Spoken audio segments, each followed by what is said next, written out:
Hi friends, mini vlog 153 வியாழக்கிழமைக்கு எடுத்த video. திரும்பவும் diet start பண்ணிட்டேன். வெயிட் பார்த்திங்கன்னா 77.100 கிராம் இருக்குது. காலையில் பிரேக்ஃபாஸ்ட்டுக்கு ராகி கூழ் தயிர் சேர்த்து சாப்பிட்டாச்சு. கொஞ்சமாக கரா பூந்தி. அதுக்கப்புறம் பசங்க டியூஷன் போனதுக்கப்புறம் வீட்டை தொடச்சி விட்டுட்டேன்.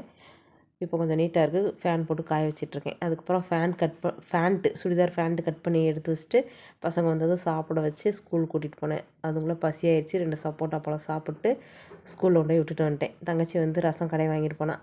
அதையும் கூட வீடியோ பிடிச்சிட்டு இருந்தேன், சிரிச்சிட்டு கிடந்தா. அப்புறம் ஸ்டிச் பண்ணலான்னு எடுத்தேன். ஃபஸ்ட்டு சால்வை வந்து ஓரம் அடித்து வச்சிடலான்ட்டு எடுத்து வச்சுட்டு பின்னாடி கட்டுற கயிறு ரெடி பண்ணி லைனிங் அடித்து திருப்பணும். முன்னாடி பக்கம் டாப்பு மட்டும் ஸ்டிச் பண்ணி எடுத்து வச்சுட்டேன். ஈவினிங் பார்த்திங்கன்னா தங்கச்சி பக்கோடா கொடுத்தா. நான் ஒரு கிளாஸ் மோர் குடித்தேன். மதியம் சாப்பிடவே இல்லை. காலையில் கொஞ்சம் கூழ் இருந்தது, அதை மட்டும் குடிச்சிட்டேன். அதை தான் வீடியோ எடுக்கலை. ஈவினிங் வாக்கிங் போனேன். ஒரு 2000 ஸ்டெப் நடந்துட்டு வீட்டுக்கு வந்துட்டோம். நைட்டு டின்னர் பப்பாளி சாப்பிட்டேன். மறுநாள் வெள்ளிக்கிழமை வெயிட் இது தான். பை ஃப்ரெண்ட்ஸ், தேங்க்ஸ் ஃபார் வாட்சிங். சப்போர்ட் பண்ணுங்கள்.